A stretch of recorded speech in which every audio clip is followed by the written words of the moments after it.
The 90s are an exciting period for Bombers fans. The magic of Michael Long and Gavin Wanganeen, the arrival of James Hird, and Kevin Sheedy is at his most flamboyant. Oh, well played, Denham. He's been a good player. On the long. This is Michael Long here. Look up there for Salmon. Salmon at the back. Chipping across with Simons was good play. Now Hird. Hird steadies. And James Hird, cool as a cucumber, puts it through. Great play. Hoisted high, short of the goal square. Courage needed here. Oh! Wanganeen showed 100%. Now, this is Bomber Thompson. In towards kick it. Oh, look at that. I wonder if he'll go the big torpedo punt kick, Ross. He is a long kick. Oh, he's going, yes, he's going the top. Have a look at that kick. Oh, a ripper. A goal. You laugh. This match is a classic. A Sunday afternoon game at the MCG against the West Coast Eagles. Paul Salmon snatches victory in the dying minutes, and Sheeds lets his head go. They lead by 2 points. Look at Kevin Sheedy. He flicks it. It's gone straight to Brennan. Out it goes to Mainwaring. There's time left. 8 seconds. They need a mark. They haven't got it. Mercedes for the Bombers. The hand pass to Denham. Now to Harvey. The Bombers have got it. Time out. The siren sounds. Oh, what a game. Essendon are back in the 6. Paul Salmon kicked his only goal in the last minute to win the game. Look at Kevin Sheedy. What a performance of Bombers. I have never seen Sheedy like that, except for those premierships in the 80s. What a great performance, Roscoe. We won the game and everybody jumped up and was pretty excited. I was very excited because we knew that game probably would hinge on us giving us an opportunity to maybe even win our way into a grand final eventually. If we had lost that game, I don't think we would have been premiers in 93. The momentum started to pick up mid-year and we just kept rolling with it, and I think that was a vital game to get us somewhere on the ladder, which gave us a position to launch. To be at round 6 with 1 win, 1 draw and 3 losses was daunting, but then we had that game against Geelong at MCG. Grenvold's kicking towards full forward, looking for Salmon. He does well, does very well, does extremely well. Magnificent stuff by Salmon. I was racking up a few one end, but Gary Ablett down the other end was doing some breathtaking stuff. He was at his best. Funny looking kick. The end result might be okay. Ablett slung off the ball. Snap shot. He's got his ball. Hills for Hird. Ablett. Snap. Number 10. Denham kicks the ball out for Essendon, well outside 50 metres. Up high, Barnes. What a specky. What a great game. Oh, very talented player. And off the left foot.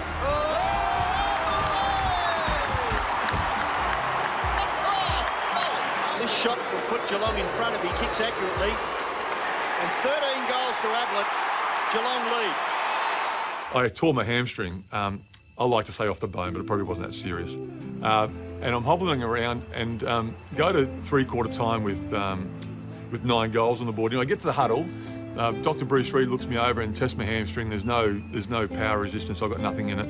And he tells Sheeds that I have to come off. And Sheeds said to me across the huddle, he said, "How many you got?" And everyone knows that every full forward would know they know how many they got. But I'm trying to pretend, you know, I'm not counting, you know.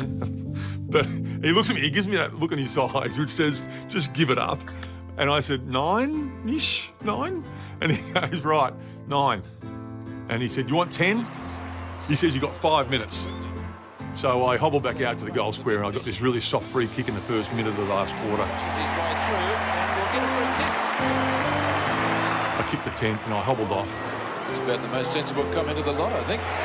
Salmon's kicked a goal. He's kicked 10. There's the siren. The Bombers have won a classic football match.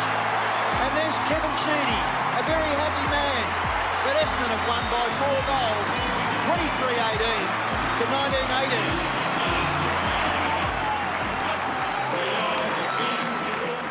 This comeback stays in the memory forever. At half-time in the 1993 preliminary final, the Bombers trailed Adelaide by 7 goals, and Crows fans thought the game was over. We're all dejected and thinking, you know, our chance for the grand final was sort of gone here, and most people would think that, and we're all shell-shocked.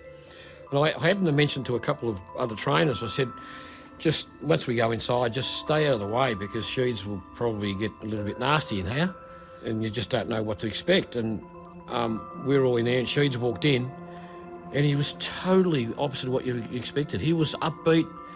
He was clapping his hands and going around to all the players saying, you know what, guys, I reckon we've still got this. Come in the room. And it was just the way he just turned it all around. And we knew that once the players come out of the coach's room, we knew we absolutely had a fair income chance here. Captain Mark Bomber Thompson addressed the Essendon players. When Bomber spoke, he's got a really strong voice that, you know, really comes from down in the guts. Mark Harvey come in, he was injured and he was coming back if we won that game to go to the grand final the next week. He come in ranting and raving, almost wanting to belt blokes. Streaming away with a fourth bounce. Wanganeen's turning Liptak inside out in this turn. Taken by Carthel. McCure with a goal. Goes for it. Sits.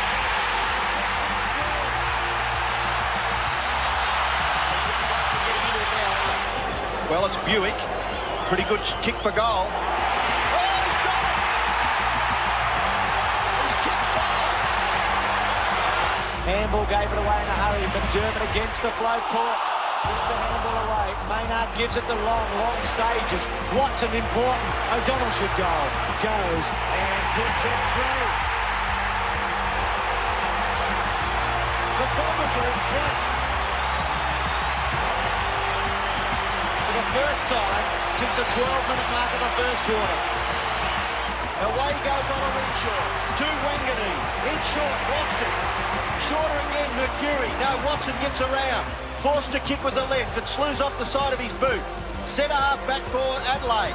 Very important possession. Watson's got it. Watson goes for goal. Look at this. That down. He's come out and sort of wheeled around on his left and he shanked it, which is unlike Timmy. He'd gone back in to chase his own ball, pushed a couple of blokes aside, grabbed it, kicked it on his right to put us, I think, just under 2 goals up. The game was over after coming back from 40 odd points down. Essendon are on in the preliminary final thanks to a goal kicked by Timmy Watson. We would not have won the premiership without him because he kicked the goal that got us in the grand final. Longy's second half, he just ripped the game apart. Just his electrifying speed out of stoppage, just dodging and setting up, forward entries time and time again, and giving our guys an opportunity to kick some goals and fast. Was absolutely awesome. Sheeds' greatest strength was his belief in people, and he loved football and he loved what it was all about. And we're the better tactical coaches, maybe. We're the better students of the game, maybe. But when Kevin Sheedy got you in a room before a game, you believed every time that you were going to win. When he'd stand up there in front of the board and he'd literally write on every space of the whiteboard. So you couldn't understand what was on the board because there's so much. But when he looked you all in the eye 15 to 20 minutes before you went out, you generally thought you're going to win. And he'd grab you and he'd look at you and he'd just basically give his positive energy into your head. Physical smartness is aggression at the ball, and it's controlled aggression. There are no free kicks. And Michael, terrific last week. You come on the ground, just go for it. But even when you're going to find out when you're going to be a top player again. Let's go for it. Then at quarter time, if you're 3 goals down, he'd go, okay, that's okay. You're not playing well, but this is what we're going to do. It'd be simplistic and he'd make you believe what he was telling you. If you did it, you'd win.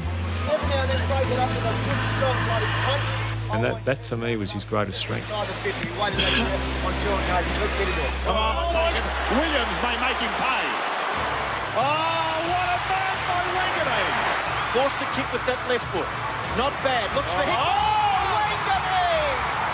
What a spicky! From the moment Gavin Wanganeen joined the club, the Bombers knew they had a champion.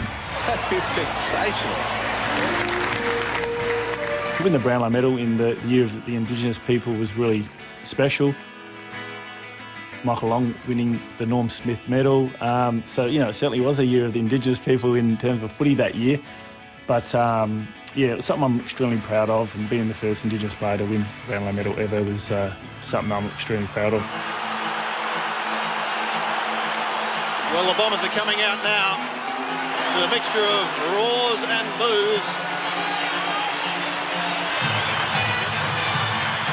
The roar, it's the loudest roar I've heard at the MCG or on any sporting field. Is we got the footy, I think, in the third quarter, and all the young blokes touched it had a go in the chain. So it was Wanganeen to Fletcher to, you know, Ola Renshaw to Kelthorpe.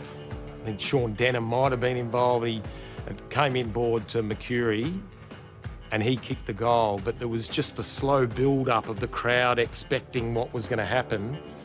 And then the crescendo of the goal was, I've got tingles now. Fletcher to bring it back into play. Goes straight down the middle. Lovely kick, almost to the centre of the ground. Williams waits at the back, but it's to his opposite number, Denham. In the middle. Now Michael Long. Look at this boy go. Away goes Michael Long. 50 metres out. Still going. 30 metres out. Oh, what play! It may have been touched on the line. No! Michael was the spark, and it was his whole final series, the 4 games he played, you know, right up there with, you know, Kevin Bartlett's famous 1980, I think Ablett's 89, you know, Michael Long's 93. His 4 games were exceptional. When you have another look at this, Jared, it's just absolutely incredible.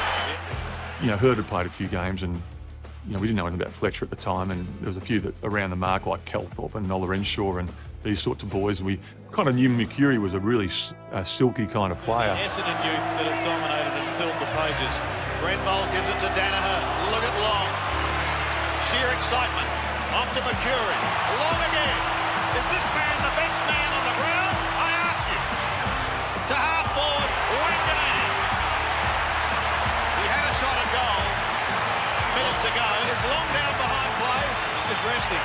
Exhaustion. Sheer exhaustion.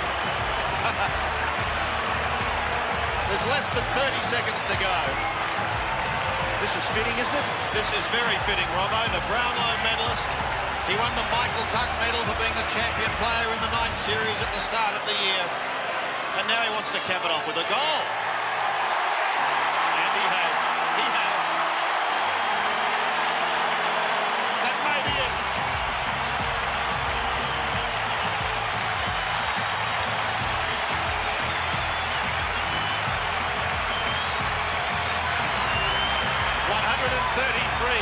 Plays 89. We'll have a bounce, but that's all we'll have. Kevin Sheedy has done it again for the Bombers. There's the bounce, Somerville, and there's the siren. Victory for the Bombers.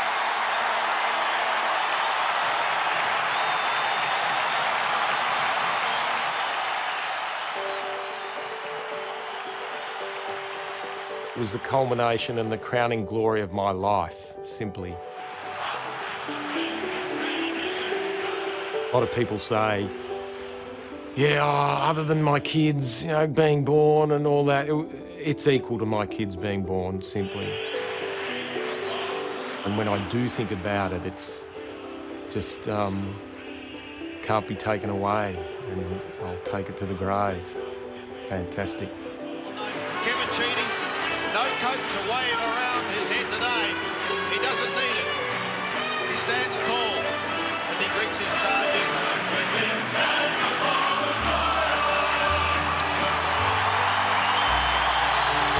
And in this International Year of the World's Indigenous People, may I announce to you the 1993 winner of the Norm Smith Medal is Michael Long of Essendon.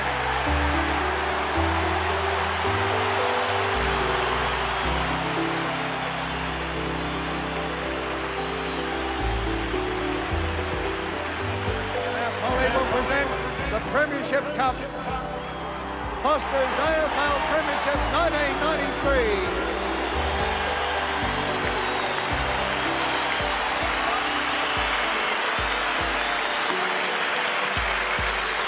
What about it?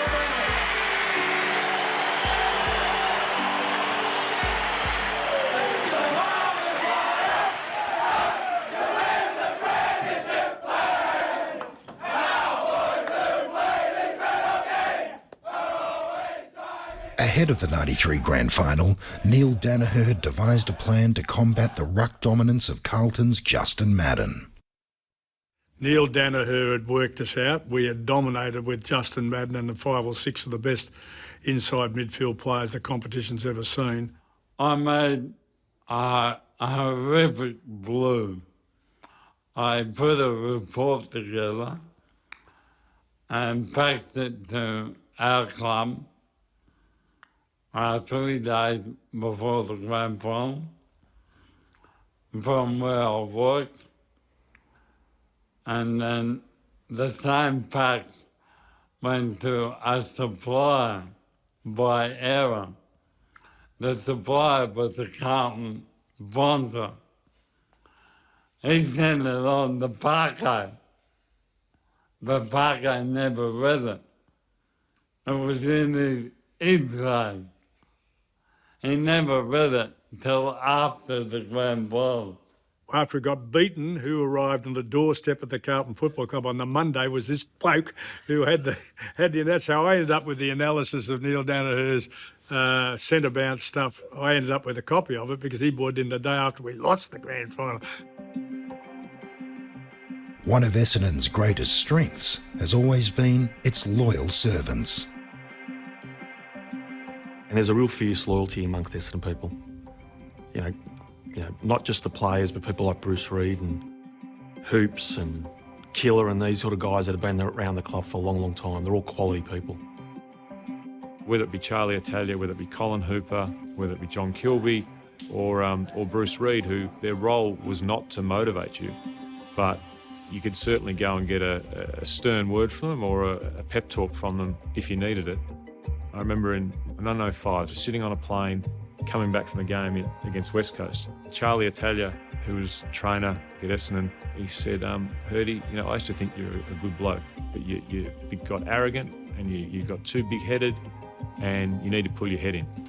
And it was one of the best things someone could have said to me. A trainer saying that to the player, that's what Essendon was like. The Marara Footy Stadium is a far cry from the MCG, but for the thousands of fans who turned up for this exhibition match, the chance to watch the likes of Michael Long and Brownlow medalist Gavin Wanganeen in action was a real treat. Sheeds realised how good some of these Indigenous players were. We would go anywhere for a game of footy, and he got onto the Northern Territory, and we played a couple of practice games up there. He was always wanting to travel, and I think that's what turned the club around. And then to have the influence of a Michael Long and a Gavin Wanganeen, Derek Kickett, influence the acceptance of Indigenous culture in Australia. And most of the things he comes up with, sometimes you think that's outlandish, but sometimes he gets near to home base. But I believe he was the dream man, Anzac Day and so forth. I give him credit for it. He did it and it worked. And so many things that he said that we all thought was wrong is now happening. Michael Long, well, Michael Long was just an incredible person. He didn't speak for about 2 or 3 years when we got him. We just recruited him and then he went fishing. Small bot. There were reports in the paper that they were lost, like he didn't come back that night. They got stranded somewhere up in Darwin, And it was said in the papers that it's a possibility that, something drastic's happened to him, Of course, we flew up there looking for him, and Longy's turned up, He was fine. They just got stuck out somewhere in the mangroves somewhere for a night or two. He was always freezing cold, and we had a sauna. They used to always try and find him. He was in the sauna. To categorise Longy, to me, he was the mood of the team.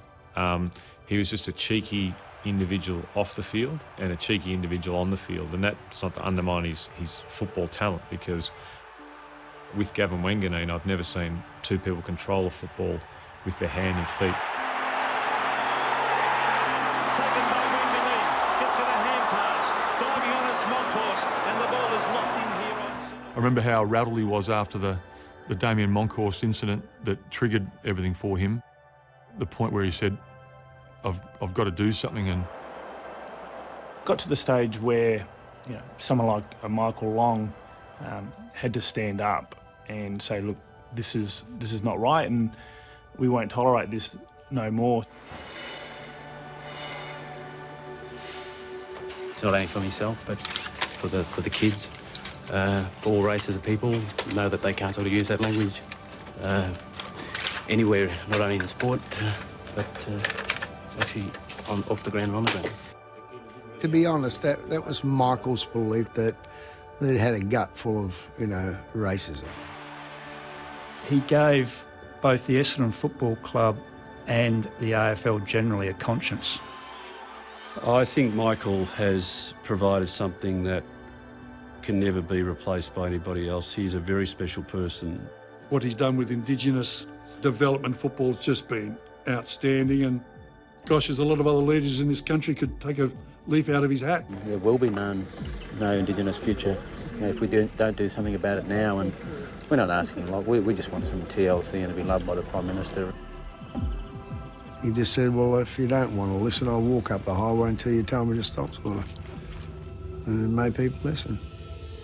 After him coming back from a couple of funerals up in the NT, he thought enough's enough, and, you know, where's the love for the Indigenous peoples and the First Nations peoples of Australia? And, you know, he decided to get up and walk to Canberra to meet with then the Prime Minister, John Howard. And Yes, still a little bit sore. This isn't just the Prime Minister's problem. This is an Australian problem. Australian disaster. You know, what he did for his people in the long walk, and to get to Canberra and work on the apology from the Prime Minister, I think is testament and shows how great a person he is outside of football as well. And made us sit down and think about what we really want to be as a country ahead. And we're still going through that process, by the way.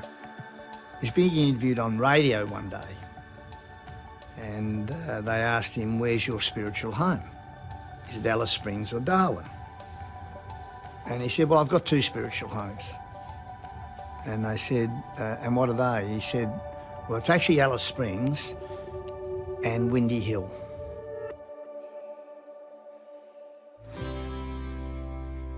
During the Sheedy era, attitudes started to change. In 1993, Beverley Knight became Essendon Football Club's first female board member. So I suppose it was a monumental milestone. I had worked sufficiently around the club to think, well, this is going to be supported by some people very well, and I realised that it wouldn't be supported by others. Beverley served on the board until 2010 and made a valuable contribution, particularly with Indigenous players, the Dreamtime at the G and the Anzac Day clash. I was the first AFL female director, and I'm also the first female life member. I'd like to think that I made it more normal for women to be part of football. In 1997, the Essendon Women's Network was formed. We were the first group within the AFL. The rationale was to actually capture a group of committed, intelligent women who follow football, know a great deal about the game, and are committed members of the football club, and to provide them with unique pathways to actually support the club.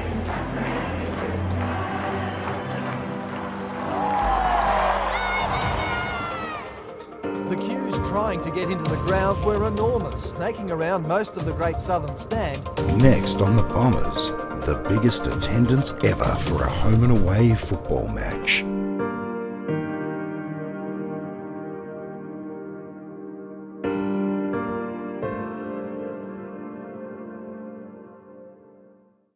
This has been a Fox Sports presentation.